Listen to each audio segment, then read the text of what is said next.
I am an expert profiler, a psychological expert. I am an expert in behavior disorders, antisocial behavior, and why I'm an expert is because I say I'm an expert. There's this woman I see every now and then on TV. She calls herself a body language expert. Why? She just did. Okay, I'm an expert on this. I profile people constantly. I like to go to sometimes to just hang around. If I'm stuck at a mall and I'm waiting for my wife, I wait in the chair. We call them the asshole chairs. You know where all the men sit? And I look and I just, who's that? Tell me her story. Tell me his story. And I imagine I'm trying to put things together. Who's in charge? What her problems are? Biggest character flaws other than the obvious. And we have right now two of the most incredible people ever, Erika Kirk and Laura Loomer. Unbelievable. This is. I have a friend of mine who, if ever there's a one of those chocolate fountains, they go crazy. You don't see them too often, but they say, "Oh my God, it's liquid chocolate." Yeah, but it's in a fountain. Okay, that's me when I get two people like this who are, let's let's say it, they're just out of their minds. I mean, let's face it. If I have to tell you this, go watch something else. Watch somebody unbox a curling iron or something. This is so obvious. They are out of their minds, but in a good way. They're not like we say in West Tampa. The Cubans have an expression, arrebadao, which is like deep fried, crispy. They are, and you know it. So what I wanted to do was I wanted to put together this kind of like this review for you, this kind of an adumbration, if you will, my assessment of them, being an expert in this. So this is my behavioral analysis report. It's a composite psychological profile of the subjects Erika Kirk and Laura Loomer. Okay, you got it? Targeted hostility towards Candace Owens from an FBI Behavioral Analysis Unit hypothetical profiler assessment. You got it? Okay. Classification, high conflict interpersonal aggression with narcissistic and paranoid features. The subjects of Cork, Erika Lane Kirk, née Franz, and Laura Loomer. Okay? Target, Candace Owens. Date of assessment, now. Current public record through May of 2026. In the high-stakes arena of conservative media and political influence, two women, Erika Kirk and Laura Loomer, have engaged in sustained, highly personal campaigns of public confrontation against Candace Owens, the subject, the target of this. And this analysis, modeled on standard BAU methodology, draws from observable behavior patterns, public statements, social media activity, biographical data, and documented interpersonal dynamics. It seeks to construct a composite profile of their unique yet overlapping personalities to explain the intensity, persistence, and apparent irrationality of their targeting of Candace Owens. The core driver, as evidenced by their actions and histories, is a potent mix of unresolved personal failure, deep-seated insecurity, and pathological jealousy toward a figure who embodies the independent success and unapologetic platform that they crave but cannot replicate. That is certainly one of the prime motivators, but that's not all that's there. But it's a big one, my friend. Now, this is not mere political disagreement. Oh, nay. It is a psychological vendetta rooted in identity wounds. Subject number one, Erika Kirk, the failed starlet in CEO drag. Erika Kirk presents As the composed widow thrust into leadership, Miss Arizona USA 2012, former model, actress, reality TV personality, real estate mogul, Christian clothing entrepreneur, and devotional podcaster. Not to mention failed, if not to mention perhaps on the lam, saying Romanian orphanage principle, but well, let's let that go. Notice nobody talks about that. That's like, no. Yet beneath this polished veneer, this exterior, lies a woman whose life trajectory screams unfulfilled ambition in the entertainment spotlight. Born in 1988 in Ohio, raised in Scottsdale after her parents' divorce, and whatever narrative you want as far as her parents, it's up to you. She pursued pageants aggressively from her teens through 2012, though she claims she was recruited and enlisted. But that's also part of where delusion becomes fact. She won the state title but placed unremarkably at Miss USA. Classic, almost but not quite territory that fuels lifelong resentment in beauty competition personalities. Her post-pageant moves into modeling and acting and casting and music videos and Bravo summer house-style reality orbit, whatever, reveal a clear hunger, a desperation almost, for fame, validation through visibility, and the performative life of a starlet. And these pursuits did not yield Hollywood or national stardom. Instead, she pivoted to faith-based ventures and, crucially, marriage to Charlie Kirk in 20 and 21. The 2025 assassination of Charlie Kirk altered everything. Overnight, Erika assumed the CEO role, a theoretically, because that's something Charlie wanted to happen, and there's some type of audio that was presented which screams of AI, but who am I to say? But apparently it was he wanted her to take over as CEO at TPUSA, not to be confused with some type of organic ascent or demonstrated executive passion, no, but by marital proximity and organizational inertia. Public statements and her own interviews betray the mismatch. She speaks of grief, legacy preservation, and building, yet her tone and choices telegraph discomfort with the grind of nonprofit leadership. She craves the microphone. Oh, like you can't believe. The interviews, the devotional platform, the performative and choreographed image of the faith-driven influencer. Not balance sheets, donor calls, or staff management.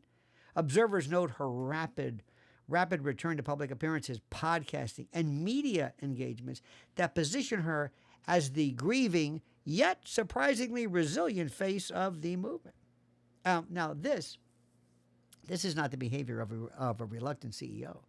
It is the calculated reclamation of the spotlight that she craves, and she always sought.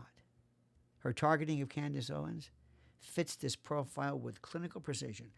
Owens' multi-part series, The Bride of Charlie, dissected Erika's past, alleged inconsistencies in her pageant or origin story, family background, and rapid rise, while floating uncomfortable questions yet to be answered about the assassination circumstances. And in no way and at no time did Candace Owens ever suggest, ever, publicly or in any wise whatsoever, that Erika was responsible in any way or wise or form with the dispatch of Charlie Kirk. If there was anything said regarding that matter, it was in tongue-in-cheek, jest and parody in a private, allegedly, though I haven't seen this, some type of a communication, which, of course, the desperate jackals of TPUSA are trying to convert this into some kind of suspect. Anyway, it's not. But you know that. If you're watching this right now, you know that. Erika's responses are not measured denials from a secure leader. They're visceral, personal, escalating. She's publicly demanded that Owens stop, framed Owens' scrutiny as mind virus, and positioned herself as the victim of unfair persecution while simultaneously leveraging her platform to counterattack. Oh, this is textbook projection. Owens represents everything Erika aspired to, but never fully attained.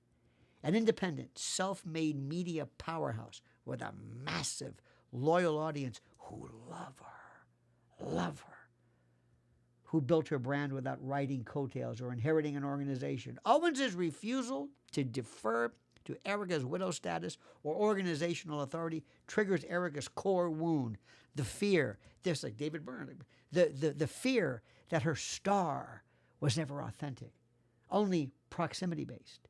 Jealousy manifests as defensive rage. The woman who wanted to be seen as a modern Esther or Proverbs 31 icon now sees Owens as the rival who exposes the gap between the performative, curated image and reality. Erika does not want the CEO chair. No. She wants the stage. And Owens occupies it more convincingly. Now, subject 2. Get ready for this one. Laura Loomer, the vindictive rage machine. Laura Loomer requires little introduction in profiling circles. A self-described proud Islamophobe, former Project Veritas operative, and serial provocateur, whose career is defined by escalation, confrontation, and personal destruction. Her biography is a textbook case of trauma-fueled aggression, family dysfunction, documented struggles with depression, anxiety, and addiction, including public admissions of, well, alternative methods to cope, and a pattern of channeling personal pain into public vendettas. Loomer's brand is unfiltered hostility, bans from multiple platforms, doxing allegations, conspiracy amplification, and a willingness to go nuclear on anyone who threatens her relevance. She thrives on chaos, positioning herself as the ultimate loyalist enforcer in MAGA circles, or what were MAGA circles, while simultaneously undermining perceived rivals. Her attacks on Candace Owens simply exemplify pure, unadulterated hate and vindictiveness. In recent months, Loomer has unleashed a torrent, a cascade, a tsunami of personal, racial, and sexualized invective, calling Owens a resentful ghetto black bitch, a nappy-headed black bitch, claiming God hates you, accusing her of grifting while exposing alleged family financial details, and tying her to conspiracy narratives around Erika Kirk. These are not policy critiques. They are dehumanizing tirades designed to wound and to hurt, but it won't work. Loomer's history shows this pattern repeatedly against anyone who eclipses her or refuses to bow to her self-appointed gatekeeper status. Her rage, oh my God, her rage, incalculable, is choreographed, performative. It's like a kabuki kata, if you will. It's a unique combination. Yet genuine, a defense mechanism against profound insecurity about her own place in the ecosystem, among other sources of insecurity. Unlike structured activists, Laura Loomer operates as a lone wolf disruptor whose value derives from shock and loyalty tests. Now, when Candace Owens questions narratives, amplifies her own investigations, or maintains independence, it threatens Laura Loomer's identity as the most unhinged, most authentic voice. See, this is the problem. The jealousy here is visceral and multifaceted. Candace Owens possesses what Laura Loomer lacks: sustained mainstream conservative influence, intellectual credibility in certain circles, a stable personal life, marriage, children, and the ability to command attention without constant self-sabotage, and the ability to be loved. To be loved. Loomer's attacks spike precisely when Owens demonstrates these examples of resilience or broader appeal. Racial animus serves as both the weapon and the mask for deeper envy of a black woman who has outmaneuvered the system Loomer claims to dominate through sheer aggression. Laura Loomer's behavior reads, my friends, as borderline personality features with paranoid and narcissistic overlays. It's almost like an idealization, devaluation, these cycles, splitting. Owens is now pure evil, and frantic efforts to maintain some kind of relevance by destroying threats. Now, Composite profile and the central motivator here is interesting. Pathological jealousy, unhinged, unmatched, unimaginable, inhumane, huge. When viewed together, Erika Kirk and Laura Loomer form a kind of a composite archetype of the insecure high achiever whose public persona conceals profound identity fractures. Both exhibit narcissistic wounds from unmet early ambition. Kirk's pageant entertainment dreams stalled, if not sidelined. Loomer's provocateur shtick yields notoriety, but not enduring respect or stability. None. It's almost like, look at this, almost like the drunken lout in a bar. You get a lot of attention, but not respect.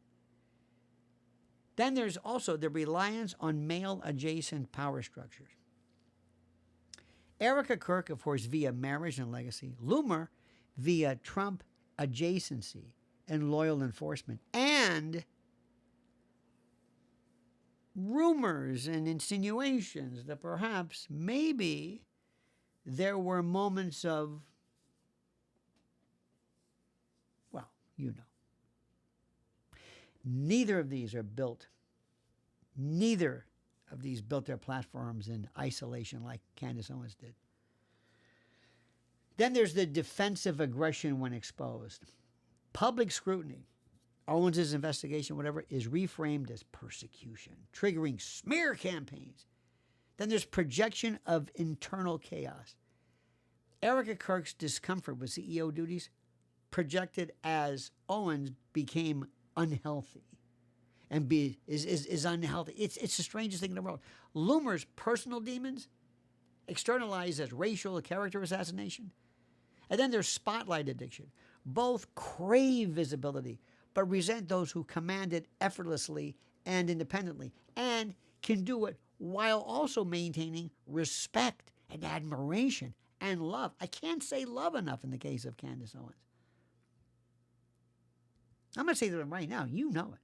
Nobody loves, nobody says, yes, there she is. I so admire and respect Erika Kirk. Are you kidding me? And Laura Loomer, people are just waiting for this, for the moment, for the call, some tragic moment where she just comes unraveled. Nobody would be surprised. And I don't want this. I'm not saying I want this, but it's scary. Listen to this dripping vitriol, hate in her tweets. I've never seen she has such an ability to write such this unlimited, unbridled, just despising. And the targeting of Candace Owens is not random or principled. It's jealousy incarnate. Candace Owens represents the unattainable ideal, a woman who rose through intellect, charm, charisma, and unfiltered truth-telling without pageant sashes, inherited organizations, or stunt-based relevance. She maintains a massive, loyal audience while married with children, critiques power without self-destructing, and pursues investigations, including on Kirk, with forensic persistence that exposes others' vulnerabilities. A laboratory-like precision that is just incredible. For Erika Kirk, Owens is the successful version of the starlet she never became and the independent voice she can't possibly embody while chained to TPUSA's legacy. And for Laura Loomer, Candace Owens is the rival who refuses to be cowed, whose success highlights Loomer's own marginalization into pure rage. In profiler terms, this is classic displacement. The rage and hatred they direct outward mask the self-loathing of what if I had succeeded on my own terms.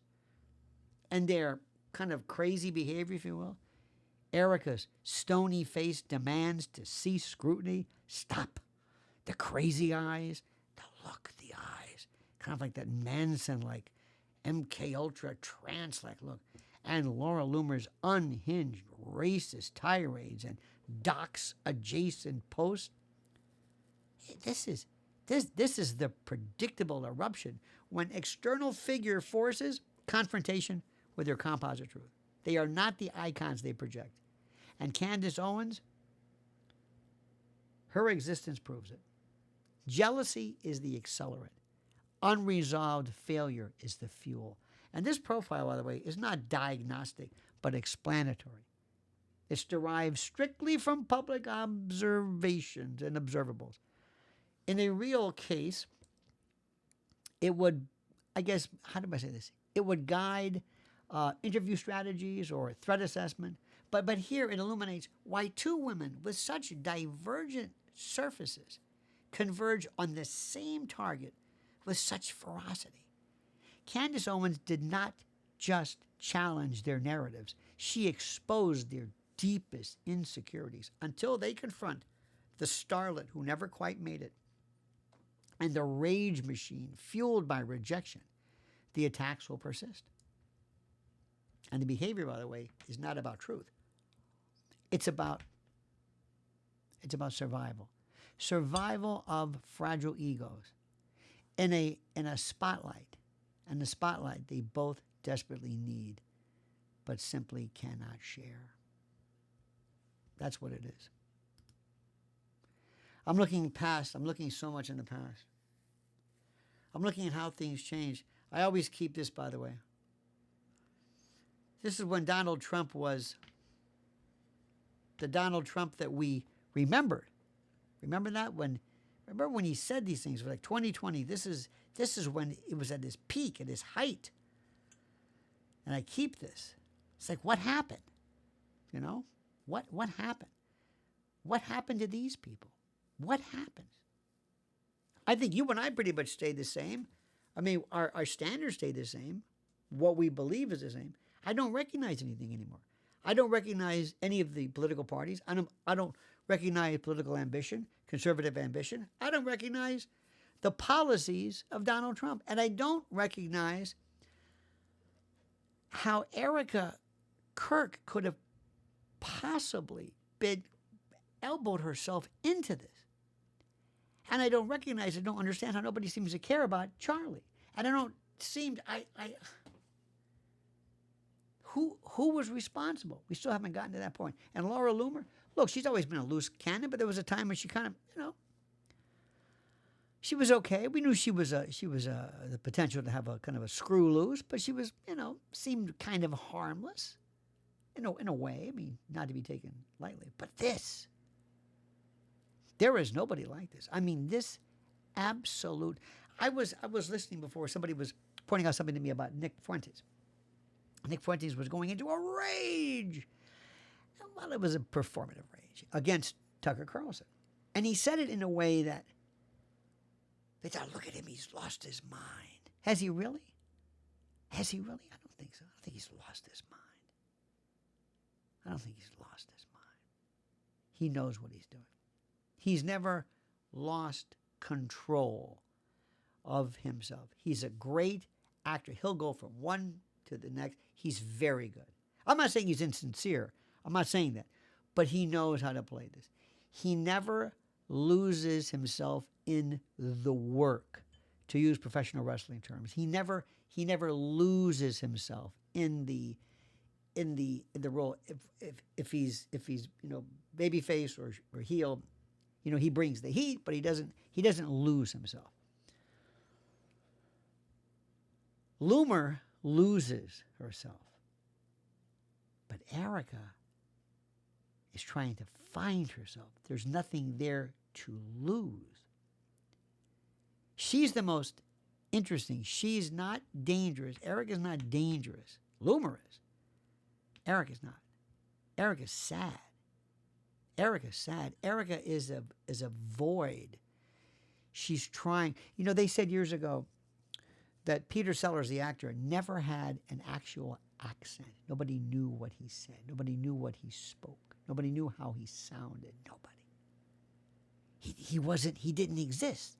He was just in the role he was in, or the moment, or whatever mood he was in. He had no sense of self. Nothing. He was a chameleon in every sense of the word. That's kind of like Erika. Laura is just, and the thing is this, it's almost like a stalker, the stalker mentality. These people who just keep doing this. And you say, why don't the executive portions of the brain kick in, where it stops them, where their internal kind of a cerebral kind of a circuit breaker kicks in when they realize that something can be done to stop their hyper-aggressive behavior. She doesn't have that. There's no brakes. She's dangerous, very dangerous, because what next? People are pulling away. And when Trump finally gives him the heave-ho, and there's one thing about him, if you are not, ask Pam Bondi, you're great, you're fantastic, and that's it. This isn't working. Because this Trump now, it's not the 2020 Trump, it's not the 2016 Trump, but this Trump now, he has a lot of reconfiguring, and I think he's realizing who's with him and who's not, from J.D. Vance to whatever it is. So he's over there, and if somebody tells him, look, if Susie Wiles says, look, you got to officially denounce her and cut that tie, Katie bar the door. Katie bar the door, as a great Gordon Soley would say. And there you have it. Do me a great favor, my friend. Please like this video. Please subscribe to our humble and noble channel and hit that little bell so you're notified of live streams and new videos. And I've got some questions for you. Questions that I hope you answer as you comment, as you see fit.